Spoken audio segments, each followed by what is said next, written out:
नमस्कार मित्रांनो, पत्रकाराचं काम असतं समाजात घडणाऱ्या घटना समाजापुढे मांडणं, त्या घटनामागची पार्श्वभूमी, त्याचे परिणाम, त्यामुळे होणारे नुकसान, होणारे फायदे, काही असेल ते समाजापुढे मांडणं। पत्रकार वैयक्तिक स्वार्थाशिवाय प्रसंगी आपला जीव धोक्यात घालून अशा बातम्या निर्भीडपणे समाजापुढे ठेवत असतो। अशा बातम्या प्रसारित करताना त्याचे होणारे वैयक्तिक फायदे किंवा नुकसान याचा विचार पत्रकार करत नाही, पण सारासार विचारशक्ती संपलेली गुन्हेगार मंडळी अशा पत्रकारांच्या जीवावर जेव्हा उठतात तेव्हा एखाद्या पत्रकाराचा जीवच नाही तर लोकशाहीचा चौथा स्तंभ धोक्यात येतो असं म्हणावं लागेल। अशीच घटना शांत आणि संयमित समजले जाणाऱ्या विटा नगरीत घडली आहे।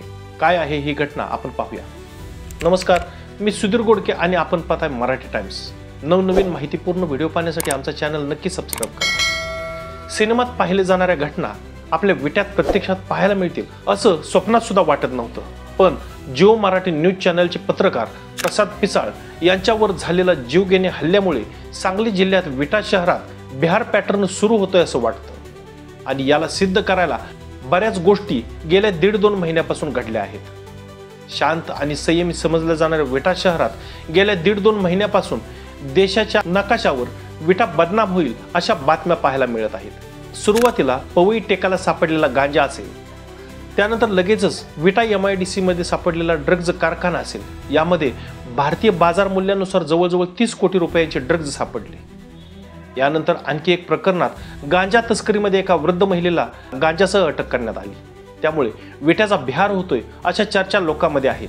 विट्यामध्ये घडणाऱ्या या सर्व बातम्या, त्याचबरोबर पोलीस प्रशासनातील चांगले वाईट लोक असतील त्यांच्याविषयी लावलेल्या बातम्या असतील किंवा समाजातील वाईट प्रवृत्ती असतील त्यांच्या विरुद्ध लावलेल्या बातम्या, यामधूनच की काय जिओ मराठीचे पत्रकार प्रसाद पिसाळ यांच्यावर त्यांच्या ऑफिसमध्येच 3 हत्यारबंद गुन्हेगारांनी जीवघेणा हल्ला केला। या हल्ल्यात प्रसाद पिसाळ यांच्यावरती गंभीर वार झाले।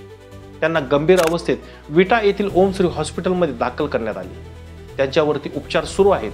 या हल्ल्यानंतर सामाजिक कार्यकर्ते शंकर मोहिते यांनी हॉस्पिटलमध्ये भेट देऊन पोलिसांकडे दोषीवर कडक कारवाई करण्याची मागणी केली।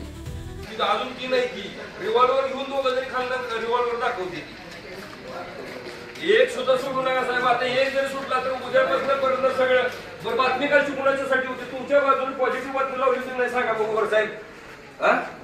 असं नाही साहेब, हे नाही बरोबर। बिहारच्या पुढची परिस्थिती झाली ही राव, असं नाही बरोबर। असं असतं कुठे तेव्हा 307 302 दाखल झालं पाहिजे साहेब, नाही तर सगळं जिल्हा महाराष्ट्र बंद करणार आहे, सोडणार नाही। आता हे सर्व जरी खरं असलं तरी कायद्याचा धाक आता सर्वसामान्य लोकांना राहिला नाही हेच खरं। गुन्हेगारांना पोलिसांचा धाक राहिला नाही आणि छोटे मोठे गुन्हेगार गुन्हा करताना सारासार विचार करण्यापेक्षा आपल्या क्षणिक भावनांना प्राधान्य देऊन अशा गुन्ह्यात अडकत आहेत।